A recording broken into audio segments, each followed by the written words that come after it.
Hello बच्चों, आप सब कैसे हैं? आई होप आप सब लोग बहुत अच्छे हैं एंड अच्छे से पढ़ाई लिखाई कर रहे होंगे। तो बच्चों, आज हम स्टार्ट करने वाले हैं जैव प्रक्रम। जैव प्रक्रम का हमारा चैप्टर चल रहा था, जिसमें हमने नेक्स्ट वीडियो में आपको पढ़ाया था श्वसन तंत्र। आज इस वीडियो में पढ़ाएंगे हम रक्त और उसके अवयव। तो बच्चों, आज हम पढ़ने वाले हैं जैव प्रक्रम का एक बहुत ही इम्पॉर्टेंट टॉपिक। कौन सा है? रक्त, यानी कि ब्लड। बच्चों, क्या आपने कभी सोचा है कि अगर हमारे शरीर में रक्त ना हो तो क्या होगा? हमारा शरीर कुछ ही मिनटों में काम करना बंद कर देगा बच्चों। जो अगर हमारे शरीर में ब्लड ना हो तो क्यों? क्योंकि रक्त ही हमारे शरीर का ट्रांसपोर्ट सिस्टम है। तो चलिए बच्चों, जब ये इतना इंपॉर्टेंट है तो चलिए हम इसको पढ़ते हैं। चलिए स्टार्ट करते हैं बच्चों, हम इसको डिटेल में पढ़ेंगे। तो सबसे पहले आ जाता है बच्चों हमारा रक्त, यानी कि ब्लड क्या है।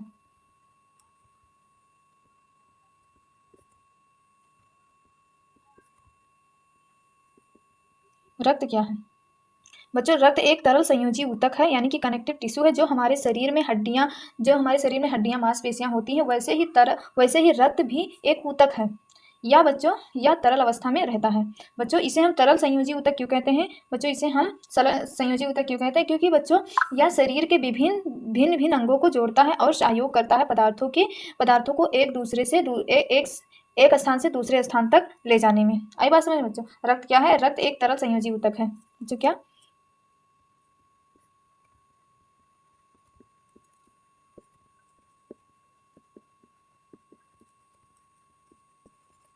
तरल संयोजी ऊतक है, यानी कि कनेक्टिव टिश्यू।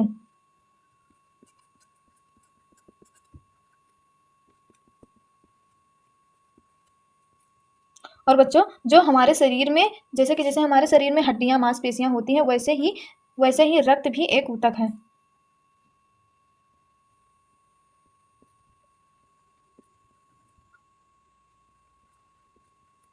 ऊतक है बच्चों, यह जो है तरल अवस्था में रहता है।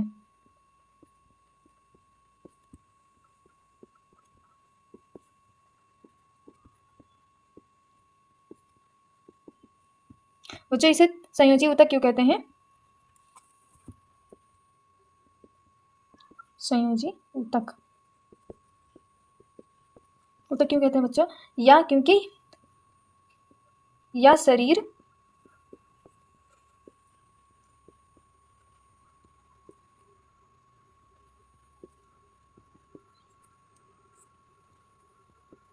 अंगों को जोड़ता है। और दूसरा यह पदार्थों को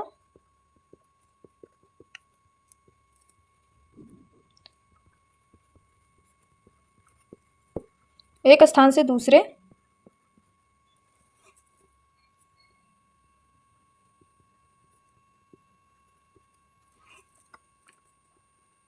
ले जाता है। आई बात समझ में बच्चों? इतना बात आई समझ में? हम रक्त को संयोजी ऊतक क्यों कहते हैं बच्चों? क्यों कहते हैं? क्योंकि यह शरीर के विभिन्न अंगों को जोड़ता है और पदार्थों को एक स्थान से दूसरे स्थान तक ले जाता है। तो बच्चों, आपको मुझे लगता है समझ में आ गया होगा कि रक्त शरीर का परिवहन तंत्र है, यानी कि ट्रांसपोर्ट सिस्टम है। हमने शुरुआत में आपको बताया था कि रक्त जो है हमारे शरीर का ट्रांसपोर्ट सिस्टम है। तो मुझे लगता है आप सभी को समझ में आ गया होगा कि रक्त को ट्रांसपोर्ट सिस्टम क्यों कहते हैं, यानी कि परिवहन तंत्र क्यों कहते हैं। अब चलिए बच्चों, हम जो है रक्त की संरचना पढ़ते हैं, यानी कि कंपोजिशन ऑफ ब्लड। तो चलिए देखते हैं, हम इसको मिटा देते हैं। रक्त की संरचना यानी कि कंपोजिशन ऑफ ब्लड। बच्चों, रक्त दो मुख्य भागों से बना होता है।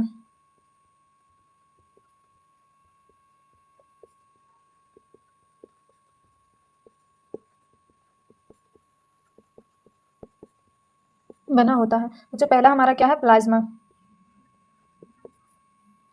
दूसरा हमारा क्या है? दूसरा हमारा है रक्त कण, यानी कि रक्त कणिकाएं, रक्त कण। चलिए बच्चों, हम देखते हैं, सबसे पहले पढ़ते हैं प्लाज्मा। तो चलिए बच्चों, इसको देखते हैं प्लाज्मा। तो बच्चों, प्लाज्मा देखिए बच्चों, सबसे पहले हम देखते हैं यह रक्त में जो है कितना परसेंट जो है प्लाज्मा पाया जाता है। तो बच्चों, यह रुधिर में जो है प्लाज्मा कितना प्रतिशत पाया जाता है? लगभग 55% पाया जाता है। बच्चों, यह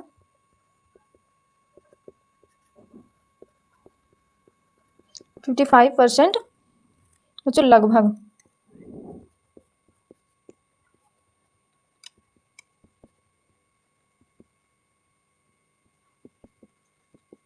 पाया जाता है। और बच्चों यह जो है हल्के पीले रंग का होता है।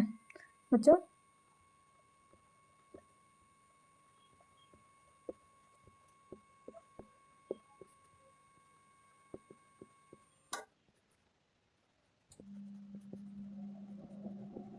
हल्के पीले रंग का होता है। बच्चों जो है ये हमारा 50% है। इसमें से जो है हमारा जो है 90% क्या होता है, 90% हमारा जल होता है, 90% जल होता है। और बच्चों हमारा जो है 10% जो है 10% हमारा क्या होता है, 10% में जटिल कार्बनिक तथा अकार्बनिक पदार्थ होते हैं। 10% में क्या होता है, जटिल कार्बनिक पदार्थ।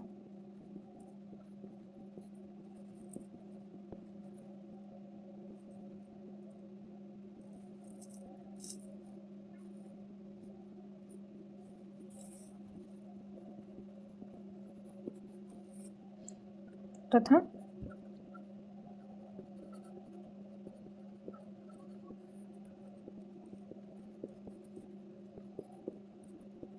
पदार्थ होते हैं।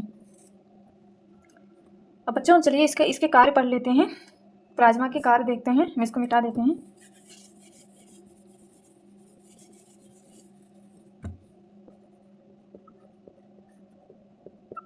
बच्चों यह जो है प्लाज्मा जो है भोजन का परिवहन करता है। क्या?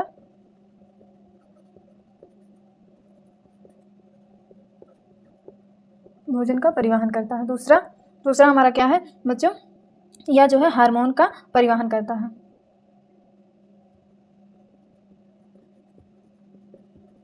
हार्मोन का परिवहन। बच्चों यह जो है रक्तचाप बनाए रखता है।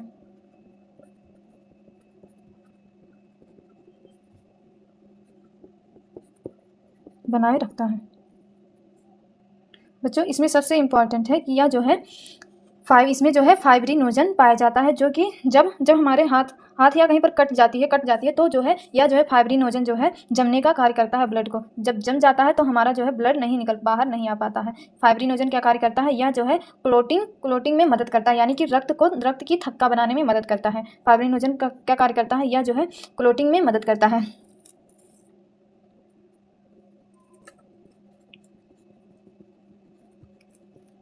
में मदद करता है, यानी कि रक्त की थक्का बनाने में मदद करता है।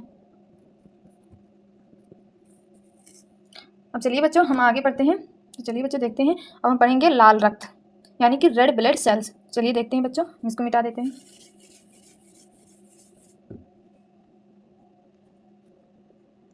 आरबीसी यानी कि रेड ब्लड सेल्स, हिंदी में क्या बोलते हैं, लाल रक्त कण। तो बच्चों आरबीसी रक्त के सबसे अधिक संख्या में पाए जाने वाला कण है। बच्चों आरबीसी जो है रुधिर में पाए जाने वाला सबसे अधिक कण है।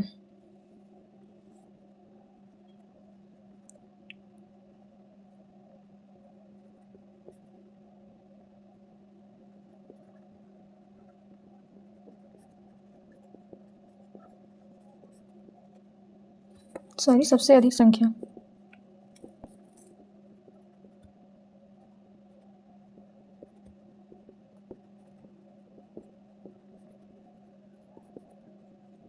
आगे कण है बच्चों। इसकी संरचना यह बच्चों गोल और बीच में चपटा होता है। बच्चों आपने बर्फी खाया है, बर्फी जो गोल गोल होता है, ऐसे गोल गोल करके बीच में ऐसे चपटा होता है। बच्चों हम इसका संरचना बता देते हैं। देखिए कैसा होता है। देखिए ये बीच में ऐसे चपटा होता है,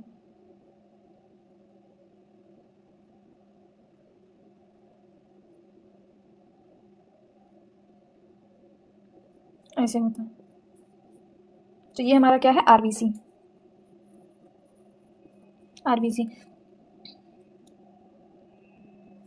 बच्चों इसमें जो है केंद्रक नहीं पाया जाता है, केंद्रक रहित होता है,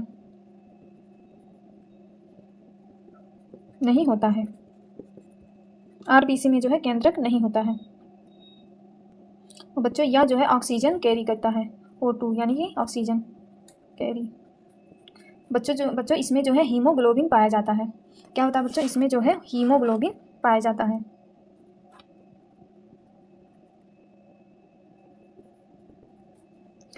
हीमोग्लोबिन, यानी कि शॉर्ट में इसको क्या कहते हैं, HB होता है।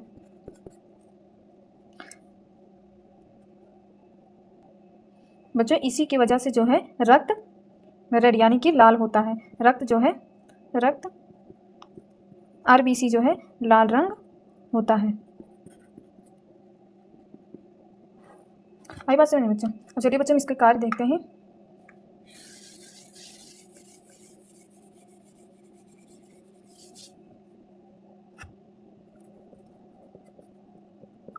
बच्चों यह जो है ऑक्सीजन का परिवहन करता है।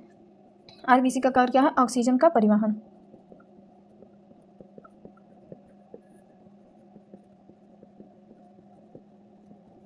यह जो है लंग्स से बॉडी में ले जाता है। क्या, लंग्स से, लंग्स यानी कि फेफड़े। दूसरा बच्चों हमारा क्या है, CO2 को वापस लाता है। CO2 को शरीर से यह जो है लंग्स में लाता है, इसे शुद्ध करने के लिए। और बच्चों इसके जो है महत्वपूर्ण तथ्य,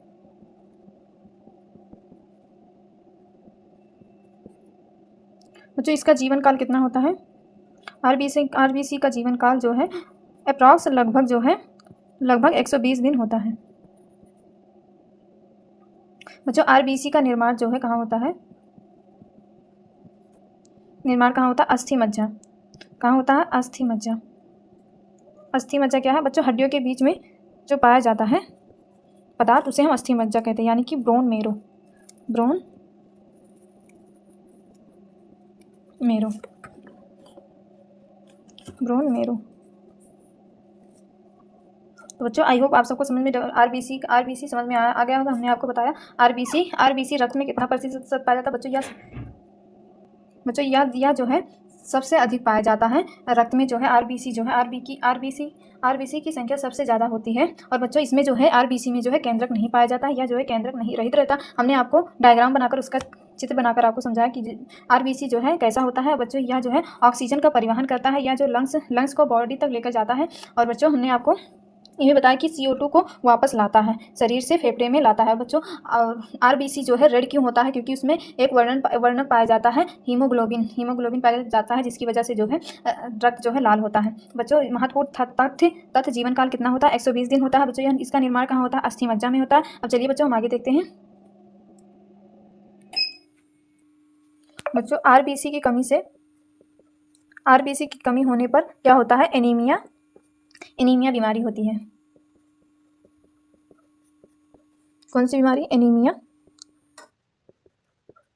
एनीमिया रोग हो जाता है। और बच्चों एनीमिया का लक्षण क्या है,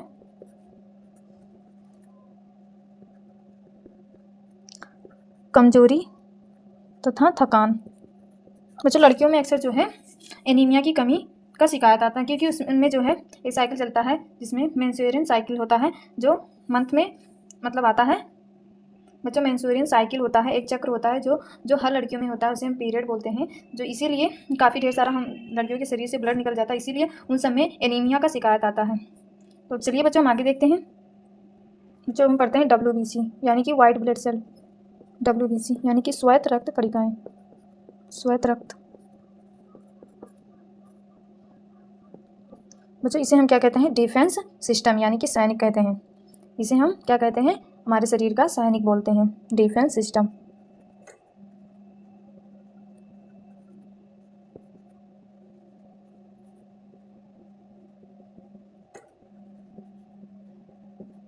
यह जो हमारे शरीर का सैनिक होता है, या जो हमारे शरीर का रक्षा करता है। बच्चों इसकी विशेषता क्या है, बच्चों वाइट ब्लड सेल जो है, वाइट ब्लड सेल या जो है रंगहीन होता है,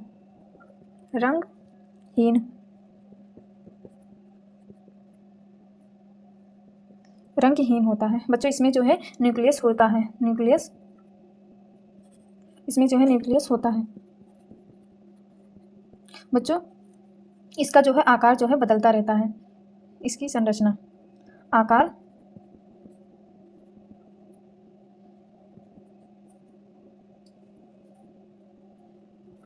बदल सकते हैं। चलिए बच्चों हम इसके आकार, इसकी संरचना बता देते हैं। बच्चों ये देखिए हमारा आरबीसी का संरचना। बच्चों ये हमारा क्या है, ये हमारा है न्यूट्रोफिल, ये हमारा ईओसिनोफिल, और ये जो है हमारा ये क्या है, बेसोफिल, और ये जो हमारा लिम्फोसाइटो, क्या है हमारा लिम्फोसाइट, और ये जो हमारा है मोनोसाइट। तो बच्चों देखिए आप इसको बना लीजिए। ये जो है आरबीसी का संरचना हमने बहुत ईजी में बनाया है। आप चाहें तो इसको बना सकते हैं। अब आगे चलिए बच्चों देखते हैं बच्चों इसके कार्य। बच्चों इसके कार्य क्या है, यह जो है बैक्टीरिया को नष्ट करता है। हमने आपको पहले ही बताया है, यह हमारे शरीर का रक्षा करता है, सैनिक प्रणाली में बैक्टीरिया को नष्ट करता है। नष्ट करना बच्चों, यह जो है एंटीबॉडी बनाता है।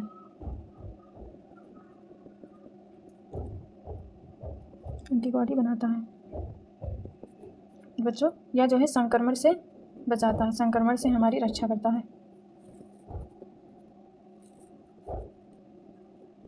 से रक्षा। बच्चों इसके प्रकार बताइए, WBC के प्रकार। बच्चों पहला हमारा क्या है, लिम्फोसाइट्स। क्या है हमारा, लिम्फोसाइट। हमने चित्र बनाकर हमने अलग अलग प्रकार आपको बताया है, लेकिन हम यहाँ पर लिखेंगे 2 ही प्रकार। आपके लेवल के लिए 2 ही पढ़ना है। लिम्फोसाइट या जो है एंटीबॉडी बनाता है।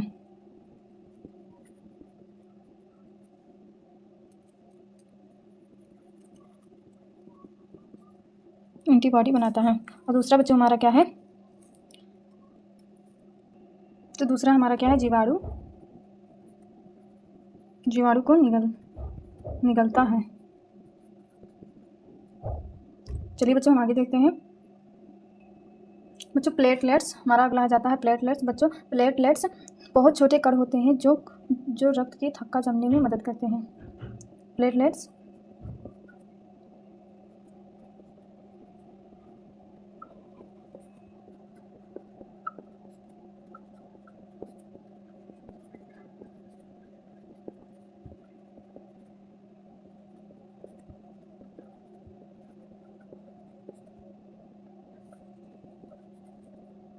रक्त की थक्का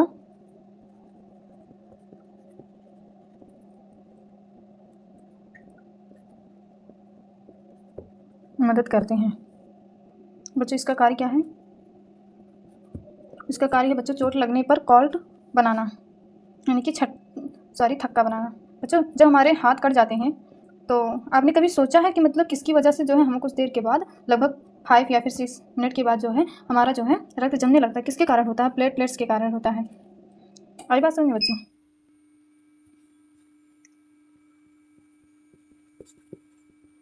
कोल्ट बनाना, और यह जो है बच्चों रक्त के बहाव को कम करता है।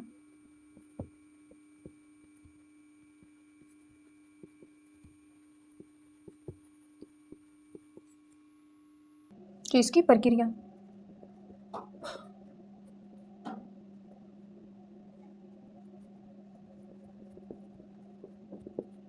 जब प्लेटलेट्स सक्रिय होते हैं, प्लेटलेट्स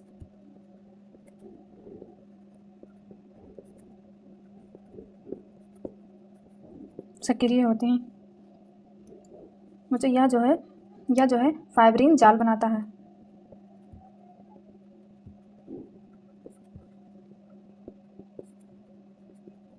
फाइब्रिन जाल बनाता है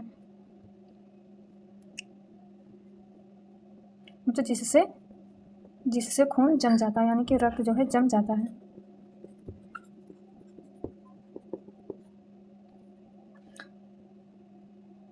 बच्चों अगर प्लेटलेट्स कम हो जाए तो खून बहना बंद नहीं होगा। नोट्स बच्चों,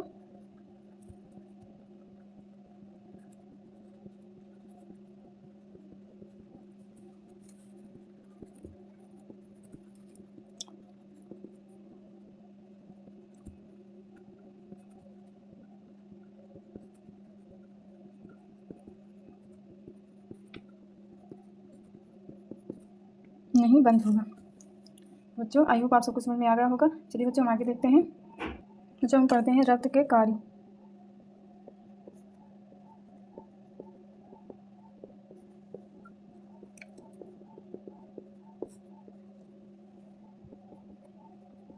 हेडिंग हमारा परिवहन यानी कि ट्रांसपोर्ट।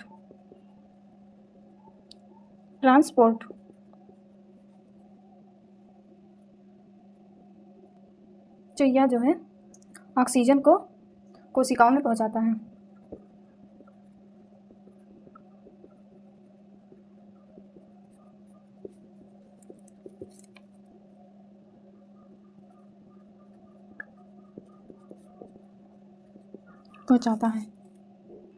बच्चों देखिए हमने लिख दिया है, क्योंकि इसमें काफ़ी समय लग रहा था लिखने में, इसलिए हमने लिख दिया है। तो बच्चों यह जो है ऑक्सीजन को कोशिकाओं में पहुंचाता है। दूसरा हमारा जो है CO2 को कोशिकाओं से लेकर आता है फेफड़े में, फिर उसके बाद CO2 को बाहर निकालता है। तीसरा हमारा बच्चों ग्लूकोज को कोशिकाओं तक पहुँचाने का कार्य करता है। और बच्चों हमारा चौथा है हार्मोन को नियंत्रित करता है। बच्चों जब हमें कभी बहुत तेज़ गुस्सा लग जाता है तो हमारा क्या कार्य करता है, रक्त ही काम करता है, तो हार्मोन को जो है नियंत्रित करता है।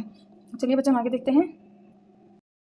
बच्चों दूसरा है हमारा सुरक्षा यानी कि प्रोटेक्शन। WBC जो है हमारे शरीर की रक्षा करता है, या जो है रोगों से बचाता है।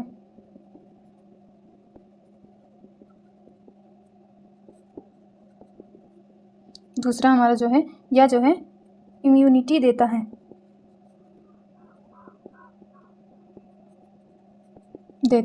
तीसरा है बच्चों हमारा कार्य जो है नियमन।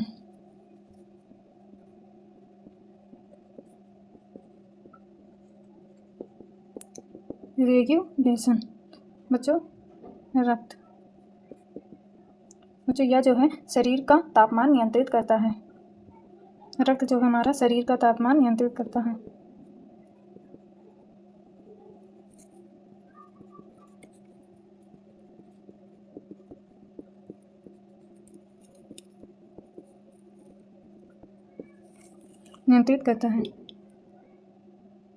बच्चों अगला हमारा जो है यह जो है pH बैलेंस बनाए रखता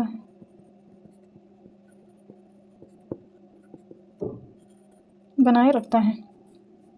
चलिए आगे देखते हैं बच्चों।